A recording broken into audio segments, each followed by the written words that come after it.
আসসালামু আলাইকুম। ওয়ালাইকুম আসসালাম। বিসমিল্লাহির রহমানির রহিম। আসসালামু আলাইকুম রহমতুল্লাহ। আজকের অনলাইন ম্যাথ লাইভ ক্লাসে সবাইকে স্বাগত জানিয়ে শুরু করছে। আশা করি সবাই ভালো আছো। তো আজকে আমরা শিখব উপপাদ্য 25 থেকে। আজকে 25, তারপরে এইভাবে ক্রমান্বয়ে 26, 27, এই তিনটাই গুরুত্বপূর্ণ এই সেমিস্টারের জন্য। তো প্রথমে আসো উপপাদ্য 25 আমি কিছুটা লিখে রাখছি। একটা উপপাদ্য সম্পর্কে জানতে গেলে সর্বপ্রথম যেটা বুঝতে হয় সেটা হচ্ছে সেই উপপাদ্যের সাধারণ নির্বাচন, মানে যে উপপাদ্যের মূল কথা বা প্রশ্ন যেটাকে আমরা বলি, এইটাকে ভালো করে বুঝতে হয়। এটা ভালো করে বুঝতে পারলেই পরবর্তী সবগুলো বোঝার সুবিধা হয়। তো এখানে 25 নম্বর উপপাদ্যের সাধারণ নির্বাচন যেটা, সেটা হচ্ছে বৃত্তের যে কোনো বিন্দুতে, বৃত্তের যে কোনো বিন্দুতে অঙ্কিত স্পর্শক, অঙ্কিত স্পর্শক, অঙ্কিত মানে যেই স্পর্শকটা আঁকা হয়েছে এরকম একটা স্পর্শক, এই স্পর্শকটা কি হয়? স্পর্শ বিন্দুগামী ব্যাসার্ধের উপর লম্ব হয়। স্পর্শ বিন্দুগামী ব্যাসার্ধের ওপর লম্ব। যারা একেবারে এইটা কোনোদিন পড়নি তাদের কাছে প্রথম যখন শুনলে তখন কিন্তু ব্রেনের মধ্যে এটা হঠাৎ করে ক্যাচ করবে না, এটা কয়েকবার পড়লে তারপরে ক্যাচ করবে। আবারও শোনো, বৃত্তের যে কোনো বিন্দুতে অঙ্কিত স্পর্শক স্পর্শবিন্দুগামী ব্যাসার্ধের ওপর লম্ব, স্পর্শবিন্দুগামী ব্যাসার্ধের উপরে লম্ব।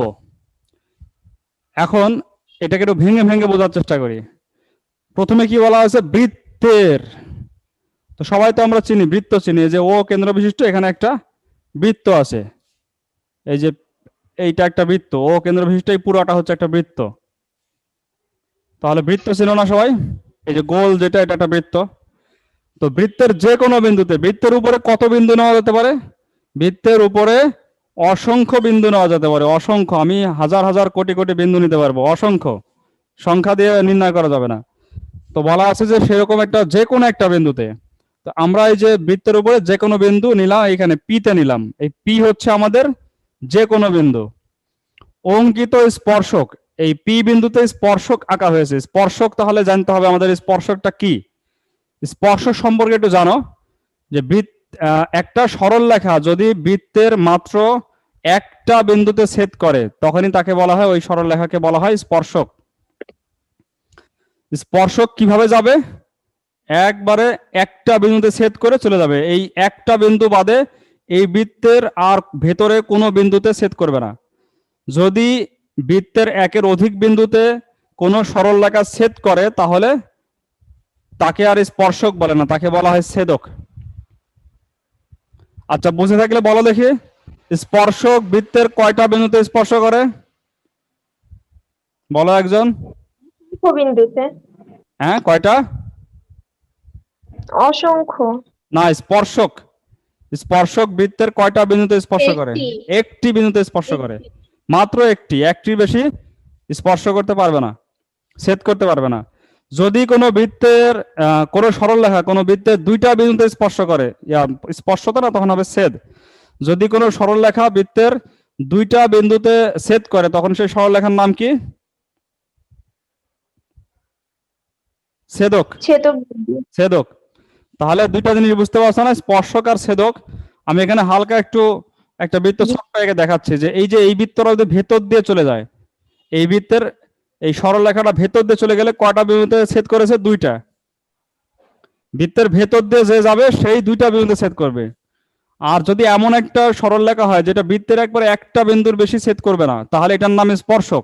আর বাহিরে দিয়ে যেটা যাবে সেটা তো কিছুই না। যেটা যেই সরল রেখা বৃত্তের বাহিরে দিয়ে যায় সেটা বৃত্তের কোথাও স্পর্শ করে না, ছেদও করে না। তাহলে বোঝা গেছে ছেদক স্পর্শক। স্পর্শক বৃত্তের কয়টা বিন্দুতে ছেদ করে?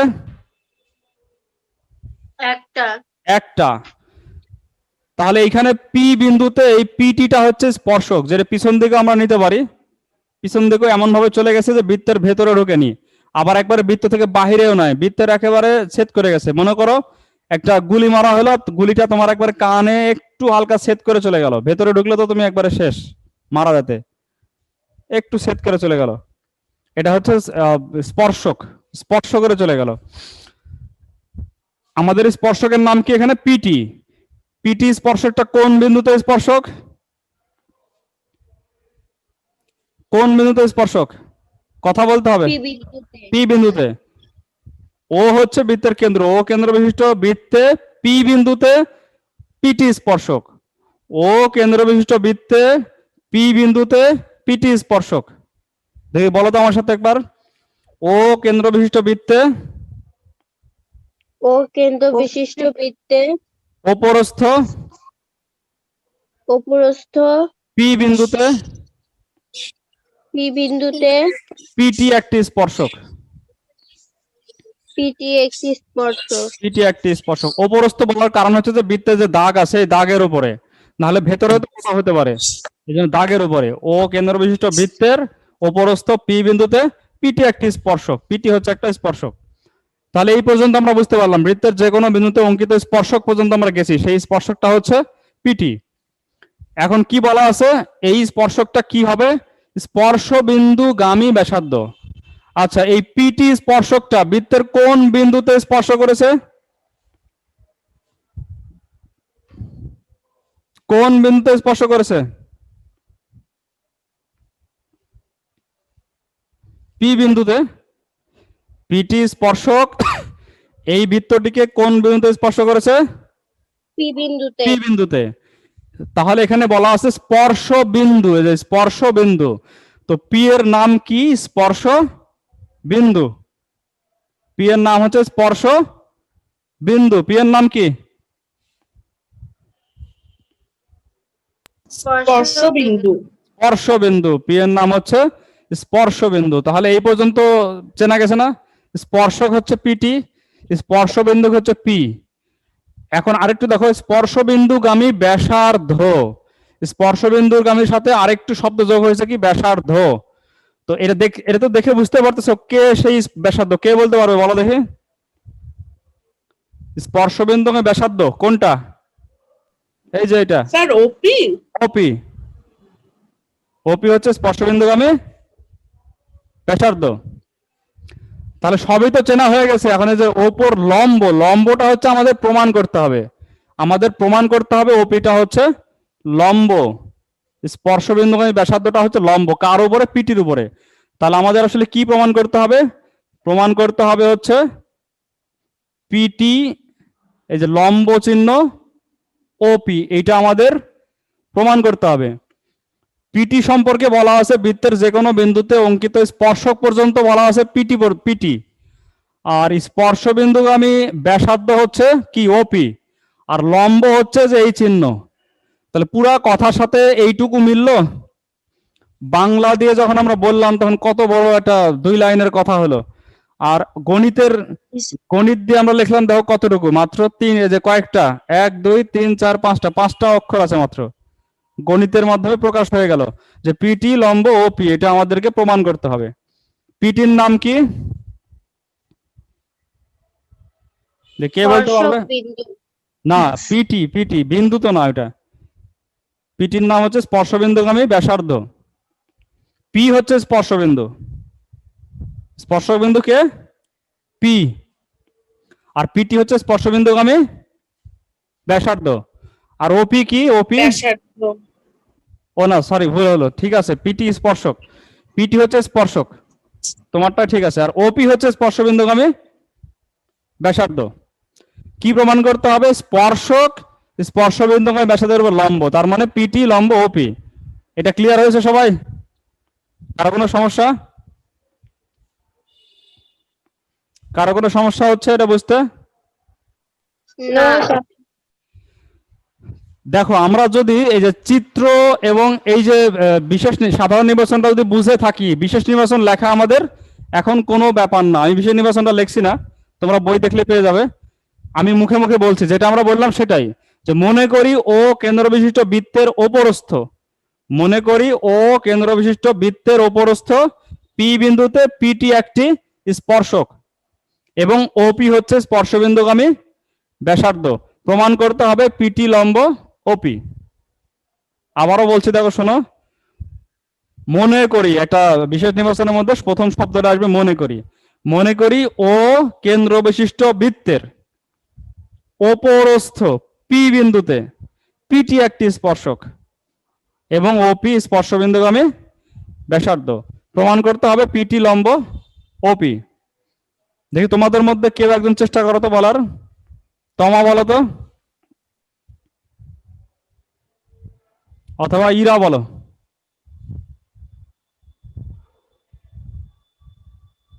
ইরা বলার চেষ্টা করো দেখি।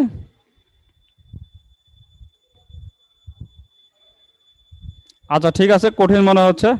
আবারও বলছি, ও বৃত্তের ও কেন্দ্র বিশিষ্ট বৃত্তের পি বিন্দুতে উপরস্থ পি বিন্দুতে পিটি একটি স্পর্শক এবং ওপি স্পর্শবিন্দুগামী ব্যাসার্ধ। প্রমাণ করতে হবে পিটি লম্ব ওপি। এখন আমি প্রমাণে চলে আসছি, না অঙ্কন করতে হবে, অঙ্কনে চলে আসছি এখন। দেখো কি অঙ্কন করতে হবে। অঙ্কন করতে হবে হচ্ছে পিটি এর ওপরে একটা বিন্দু নিব কিউ। পিটি এর উপরে বা পিটি স্পর্শকের উপরে একটা বিন্দু কি নিব কিউ, আর ও আর কিউ যোগ করে দেব। তোমরাও খাতা আঁকতেছো তো, সবাই খাতা নিয়ে খাতা এই চিত্রটা আঁকো এবং আঁকে আঁকে বুঝো। আমরা কি আঁকবো, কি করব, পিটি স্পর্শকের উপর যে কোনো বিন্দু কিউ নিই এবং ও কমা কিউ যোগ করি। এটা হচ্ছে আমাদের অঙ্কন। কেন করলাম এটা পরে প্রমাণ করতে গেলে বুঝতে পারবে যে কেন করলাম। এবার আমরা প্রমাণে আসি। তো কি অঙ্কন করলাম, পিটি স্পর্শকের উপর আমরা ইচ্ছা মতো একটা বিন্দু নিলাম কিউ আর ও কিউ যোগ করে দিলাম। আচ্ছা, প্রমাণের ক্ষেত্রে একটু খেয়াল করো, আমরা স্পর্শক সম্পর্কে কি বলেছিলাম, স্পর্শক বৃত্তের কয় বিন্দুতে স্পর্শ করে, এক বিন্দুতে। এক বিন্দুতে। তাহলে এই যে পিটি স্পর্শকের কোন বিন্দুটা বৃত্তের উপরে আছে, পি। পি বিন্দু। পি বাদে এই পিটির উপরে আরো তো অনেক বিন্দু নেওয়া যাবে, সেই বিন্দুগুলো কোথায় আছে, বৃত্তের উপরে, ভেতরে না বাহিরে?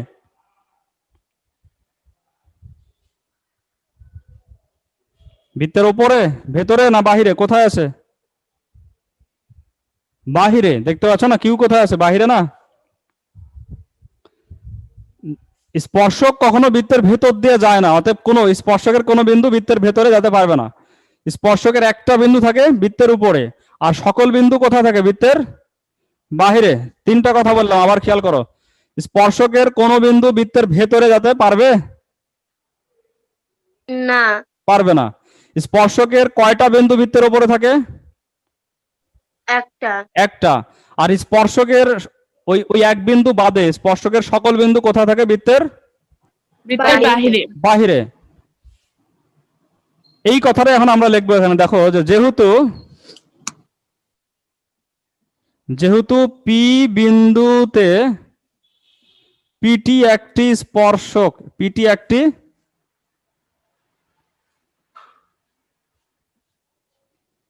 স্পর্শক, তাই পি বিন্দু বাদে বা ব্যতীত লিখতে পারো, পি বিন্দু ব্যতীত, পি বিন্দু বাদে পিটি এর উপরস্থ সকল বিন্দু বৃত্তের কোথায় আছে, বৃত্তের বাইরে অবস্থিত। এই কথাটা কি ক্লিয়ার? যেহেতু হ্যাঁ। পিটি একটি স্পর্শক, তাই পি বিন্দু বাদে পিটি এর উপরস্থ সকল বিন্দু বৃত্তের বাহিরে অবস্থিত। ঠিক আছে না? বৃত্তের ভেতরে কেউ ঢুকতে পারবে না। আর বৃত্তের উপরে কে আছে, একজন। তো একজনকে আমরা যদি বাদ দিয়ে দিই, তাহলে বাদ বাকি সবাই কোথায় আছে, বৃত্তের বাহিরে আছে। বাইরে, বাহিরে। আচ্ছা, একজন এটা পড়ো তো দেখি, এটা কি লেখছে এখানে, মাইশা পড়ো তো এখানে কি লেখা আছে যেহেতু থেকে। যেহেতু পি বিন্দুতে পিটি একটি স্পর্শক, তাই পি বিন্দু বাদে হ্যাঁ ঠিক আছে। পিটি এর উপরস্থ সকল বিন্দু বৃত্তের বাইরে অবস্থিত। ঠিক আছে, ধন্যবাদ। তাহলে তুমি বুঝতে পারছো বিষয়টা যে পি বিন্দু বাদে সবাই বাহিরে আছে, নাকি তোমার কোনো কনফিউশন আছে যে কেউ হয়তো বা বুঝতে ভেতরে পেরেছি, আছে? স্যার। বুঝতে পারছো? আচ্ছা, আমরা কিউ বিন্দু নিয়েছি না, একটা বিন্দু কিউ। এই কিউ বিন্দু কোথায় তাহলে আছে? কিউ বিন্দু বৃত্তের ভেতরে না বাহিরে? বৃত্তের বাহিরে। বাইরে। বাহিরে। বাহিরে, বৃত্তের বাহিরে অবস্থিত। তাহলে আমরা লিখতে পারি সুতরাং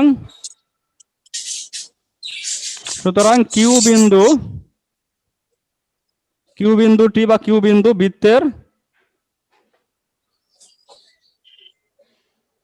বাইরে অবস্থিত, বা বাহিরে আছে লিখতে পারি, বৃত্তের বাহিরে আছে, বাহিরে অবস্থিত। তাহলে কিউ কেন, খালি কিউ কেন? কিউ এর মতো যত বিন্দু আছে সবাই বৃত্তের কোথায় আছে? বাহিরে আছে, বাহিরে। সবাই বাহিরে। আমি কিউ বাদে যদি আরো নিই, A B C D X Y Z হাজারো যদি নিই, সবাই বৃত্তের বাহিরে। কেউ বৃত্তের উপরেও যেতে পারবে না, কেউ বৃত্তের ভেতরেও যেতে পারবে না, সবাই বৃত্তের বাহিরে। কারণ বৃত্তের উপরে যাবে একজন, সেই একজনকে দখল করেছে কে? এই যে পি। পি ছাড়া তো কেউ যেতে পারবে না, আর বৃত্তের ভেতরে যেতে পারবে না, আর বৃত্তের উপরে স্পর্শক বৃত্তের ভেতরে যাবেই না। আর পি ছাড়া কেউ বৃত্তের উপরে নাই, সবাই আছে বৃত্তের বাহিরে, কিউ বৃত্তের বাহিরে। আচ্ছা, এখন একটু খেয়াল করো, এই ও বিন্দু থেকে পি বিন্দুর দূরত্ব বেশি না ও বিন্দু থেকে কিউ বিন্দুর দূরত্ব বেশি? কার দূরত্বটা বেশি? কিউ ও বিন্দু। থেকে কিউ কিউ এর দূরত্ব। যে বাহিরে আছে, মনে করো তুমি ঘরের মধ্যে বসে আছো, খাটে বা চেয়ারে বসে আছো, দরজায় একজন দাঁড়িয়ে আছে আর ঘরের বাহিরে একজন দাঁড়িয়ে আছে। তো তোমার কাছ থেকে কে বেশি দূরে আছে, যে দরজায় আছে সে না যে বাহিরে আছে সে? যে বাহিরে আছে সে। যে বাহিরে আছে। যে দরজায় আছে সে তো ঘরের একটা এরিয়ার মধ্যে আছে, শেষ সীমানায় আছে, সে কাছে আছে। তাহলে দেখা যাচ্ছে যে পি বাদে এই বাহিরে যত বিন্দু আছে সবাই কিন্তু ও থেকে দূরে। যত ওইদিকে যাবে তো আরো দূরে, আরো দূরে, আরো দূরে, আরো দূরে, আরো দূরে, দূরে, খালি দূরে। যত দূরে যাবে তত আরো দূরত্বটা বেড়ে যাবে। তাহলে ওপিটাই সবচাইতে কাছে আছে, ওপির চেয়ে কাছে আর কিন্তু কেউ নাই। মানে ভেতরের বিন্দু স্পর্শকের কোন বিন্দু পি এর চেয়ে কাছে নাই, আছে? ও বিন্দু থেকে স্পর্শকের কোন বিন্দু কি পি এর থেকে বেশি কাছে আছে? না স্যার। না। এখন এটা আমরা লিখবো কিভাবে ভাষায়? তা আমরা লিখবো এইভাবে যে অতএব ও কিউ, ও কিউ মানে হচ্ছে যে বাহিরের যে দূরত্বটা ও কিউ, এই ও কিউটা হচ্ছে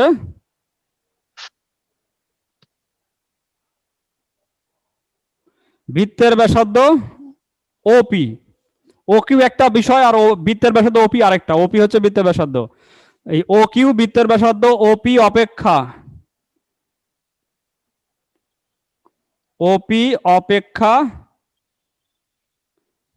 কি ও কিউ বড় না ওপি বড়? ও কিউ বড় অপেক্ষা, না চেয়ে আছে, আমরা চেয়ে লিখি, বইয়ে চেয়ে আছে, চেয়ে আর অপেক্ষা একই জিনিস।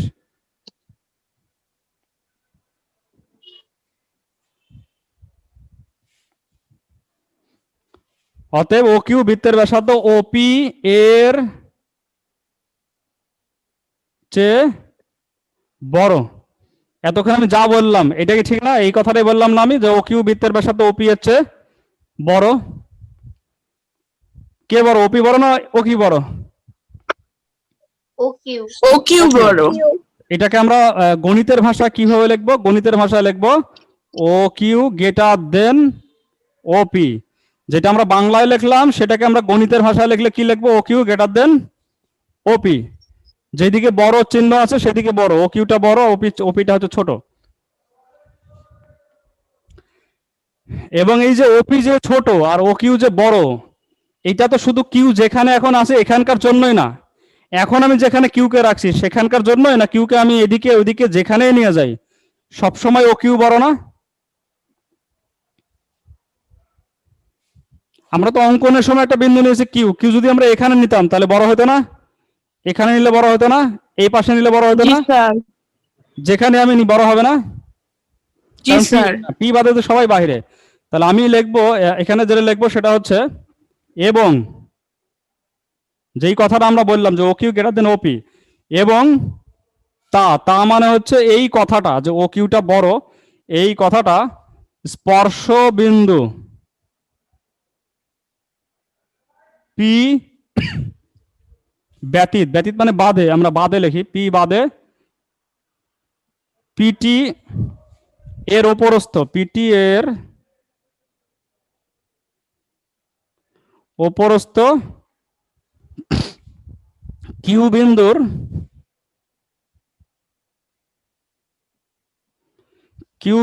সকল অবস্থানের জন্য সত্য, সকল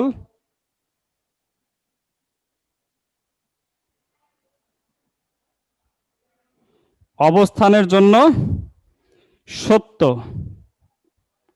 এখন আমরা শেষের কথাটা বোঝার চেষ্টা করি, এবং তা মানে হচ্ছে এই কথাটা যে ও কিউটা যে বড় আর ওপিটা যে ছোট, এই কথাটা পি বাদে। পি বাদে কেন? কারণ কিউ যদি পি এর সাথে মিলে যায় তখন তো দুজন সমান সমান হয়ে যাবে, তাই পি বাদে পিটি এর উপরস্থ কিউ বিন্দুর সকল অবস্থান, অবস্থান মানে হচ্ছে কিউকে আমরা যেখানে নিয়ে আসি, এখানে এখানে এখানে এখানে যেখানে নিয়ে যাই, সকল ক্ষেত্রেই সত্য। কি সত্য সকল ক্ষেত্রে? মাইশা বলো তো কি সত্য সকল ক্ষেত্রে?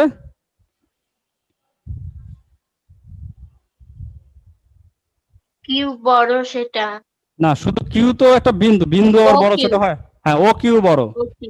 ও কিউ যে বড় এটা সকল অবস্থানের জন্য, কিউ বিন্দুর সকল অবস্থানের জন্য সত্য।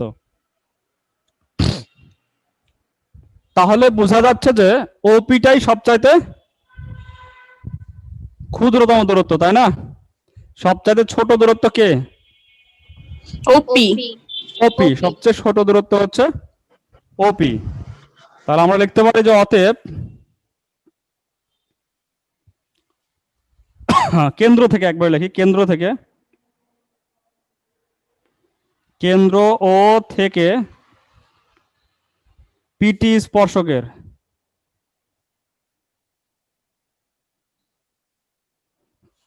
স্পর্শকের ওপর ওপি হচ্ছে ক্ষুদ্রতম দূরত্ব। মানে ও থেকে যদি, ও মনে করো হচ্ছে একটা, এখানে হেলিকপ্টার আছে, এই হেলিকপ্টারটা চাচ্ছে যে আমি সবচেয়ে কম দূরত্বে নামবো, তাহলে তাকে কোথায় নামতে হবে? ও থেকে কিউতে নামতে হবে না পিতে নামতে হবে? পিতে। পিতে নামতে হবে। পিতে নামতে হবে। তাহলে ও থেকে সবচাইতে ক্ষুদ্রতম দূরত্বটাই হচ্ছে এই ওপি, এর থেকে ক্ষুদ্রতম দূরত্বে সে নামতে পারবে না। আমরা যদি পিথাগোরাসের যে ত্রিভুজ আছে সেই ত্রিভুজ দিয়ে চিন্তা করি, তো ওই ত্রিভুজের ক্ষেত্রে ও কিউ কিন্তু সমকোণের কি হয়? সমকোণের কোণ বাহু হয়, ও কিউ অতিভুজ হয়। তো অতিভুজ সবসময় বড় হয় না লম্বের চেয়ে? লম্বের চেয়ে অতিভুজ সবসময় বড় হয়, সেই হিসাবেও ও কিউ সবসময় বড় থাকে, ওপিটা হচ্ছে সবচাইতে ছোট। তাহলে কেন্দ্র ও থেকে পিটি স্পর্শকের ওপর ওপি ক্ষুদ্রতম দূরত্ব, ঠিক আছে কথাটা? ওপি হচ্ছে সবচাইতে ক্ষুদ্রতম দূরত্ব। এখন যদি আমরা বলি যে সবচাইতে ক্ষুদ্রতম দূরত্বের নামই হচ্ছে লম্ব, সবচাইতে ক্ষুদ্রতম দূরত্বের নাম কি? লম্ব। লম্ব। এটা কিন্তু মনে রাখতে হবে যে সবচাইতে ক্ষুদ্রতম দূরত্বের নামই হচ্ছে লম্ব। লম্ব ছাড়া ক্ষুদ্রতম দূরত্বে যাওয়া সম্ভব না, সবচাইতে কম দূরত্বে যাওয়া সম্ভব না লম্ব ছাড়া। তো আমরা এইখান থেকে এই পর্যন্ত প্রমাণ করলাম যে ওপিটা সবচাইতে ছোট। আর আমাদের একটা জানা আছে, আমাদের মনে করো আগে থেকে জানা আছে যে সবচাইতে কম দূরত্বটাই হয় লম্ব। এজন্য আমরা বলে দিতে পারি, আমাদের জানা বিষয়টা কাজে লাগিয়ে বলে দিতে পারি যে অতএব বা সুতরাং, শেষ যেহেতু আমরা বাংলা দিয়ে লিখি, সুতরাং যেহেতু এই দুইটা একই বিষয়, অতএব আর সুতরাং একই, কিন্তু শেষ হিসাবে আমরা বাংলা দিয়ে লিখলাম। সুতরাং এই পিটিটা হচ্ছে কার উপর লম্ব? ওপির উপরে লম্ব, কারণ ক্ষুদ্রতম দূরত্ব তাই লম্ব, এটা হচ্ছে প্রমাণিত। প্রমাণিত হয়ে গেল লম্ব। দেখো এখানে কোনো ইকুয়েশনের ঝামেলা নাই, কোনো সর্বসম প্রমাণ করতে হচ্ছে না, কিছু না, শুধু আমাদের কিছু যৌক্তিক কথা, যুক্তিমূলক কিছু কথা আছে এখানে। আচ্ছা, আমি আরেকবার রিপিট করছি, আমরা পিটি স্পর্শকের উপর একটা বিন্দু নিলাম হচ্ছে কিউ, আর ও কিউ যোগ করলাম। পিটি স্পর্শকের উপরে কিউ একটা বিন্দু নিলাম, ও কিউ যোগ করে দিলাম। প্রমাণ, যেহেতু পি বিন্দুতে পিটি একটি স্পর্শক, যেহেতু পি বিন্দুতে পিটি একটি স্পর্শক, তাই পি বিন্দু বাদে পিটি এর উপরস্থ সকল বিন্দু বৃত্তের কোথায় আছে? বৃত্তের বাহিরে অবস্থিত। বাহিরে। সুতরাং কিউ বিন্দুটি বৃত্তের বাহিরে আছে, সুতরাং কিউ বিন্দুটি বৃত্তের বাহিরে অবস্থিত। বাহিরে আছে। তো যেহেতু বাহিরে আছে, তাহলে অতএব ও কিউ বৃত্তের ব্যাসার্ধ ওপি এর চেয়ে বড়। ও কিউ বৃত্তের ব্যাসার্ধ ওপি এর চেয়ে বড়, বাহিরে আছে সে বড়, অর্থাৎ ও কিউ গ্রেটার দেন ওপি। এবং এই যে এই কথাটা ও কিউ যে বড়, এই কথাটা তাই স্পর্শবিন্দু পি বাদে পিটি এর উপরস্থ সকল বিন্দুর জন্য সত্য। অতএব কেন্দ্র ও থেকে পিটি স্পর্শকের উপর ওপি ক্ষুদ্রতম দূরত্ব। কেন্দ্র ও থেকে এই পিটি স্পর্শকের সবচাইতে ক্ষুদ্রতম দূরত্বের নাম হচ্ছে ওপি। আর সবচাইতে ক্ষুদ্রতম দূরত্ব যে তাকে বলা হয় লম্ব। সুতরাং পিটি লম্ব ওপি, প্রমাণিত। কারো কোনো সমস্যা? বুঝতে কোনো সমস্যা আছে কারো? জি না স্যার। সবাই বুঝতে পারছো ক্লিয়ার ভাবে? এটা তোমরা যদি এখন 2-3 বার একটু মানে বুঝে বুঝে 2-3 বার পড়ো এবং একবার না দেখে লেখো, তাহলে ইনশাল্লাহ এটা তোমাদের একবারে ভালোভাবে আয়ত্তে চলে আসবে। এবং এটা আবার 1-8 সপ্তাহ পরে আরেকবার না দেখে লেখার চেষ্টা করবে। প্রয়োজন একটু দেখে তারপর লেখার চেষ্টা করবে, দেখবে যে মানে একটু দেখে নিয়ে তারপর পড়ে তারপর লিখবে, তাহলে এটা আর ভুলবে না সহজে। তাহলে তোমাদের হোমওয়ার্ক হচ্ছে তোমরা এটা 2 বার পড়বে এবং 2 বার পড়বে, আর হচ্ছে একবার লিখবে। এই দুইটা তোমাদের কাজ। 2 বার পড়বে, ভালো করে বুঝে বুঝে 2 বার পড়বে, একবার লিখবে। Okay sir. ঠিক আছে? আর কালকের যে ক্লাস আছে ভিডিও ক্লাস, সেখানে পরবর্তী উপপাদ্যটা পাবে ইনশাল্লাহ। পরবর্তীটা হচ্ছে অর্থাৎ 26 নম্বরটা পাবে কালকে। ওটাও খুবই সহজ। আমি ভিডিও ক্লাসও যত ভালো করে সম্ভব বুঝিয়ে দেওয়ার চেষ্টা করবো না। ওটা তোমরা দেখলেই ইনশাল্লাহ বুঝতে পারবে। আর বুধবারের ক্লাসে আছে ছেলেদের সাথে, ওখানে 27 নম্বরটা করবো। তাহলে এই সপ্তাহে মোটামুটি 3টা গুরুত্বপূর্ণ উপপাদ্য শেষ হয়ে যাবে। তাহলে সবাই ভালো থাকো, আজকে এই পর্যন্তই। আবার আগামী ক্লাসে দেখা হবে ইনশাল্লাহ। সবাই সুস্থ থাকো, পড়ালেখা করো, ভালো থাকো। আসসালামু আলাইকুম ওয়া রাহমাতুল্লাহি ওয়া বারাকাতুহু। স্যার আসসালামু আলাইকুম। ওয়া আলাইকুম আসসালাম।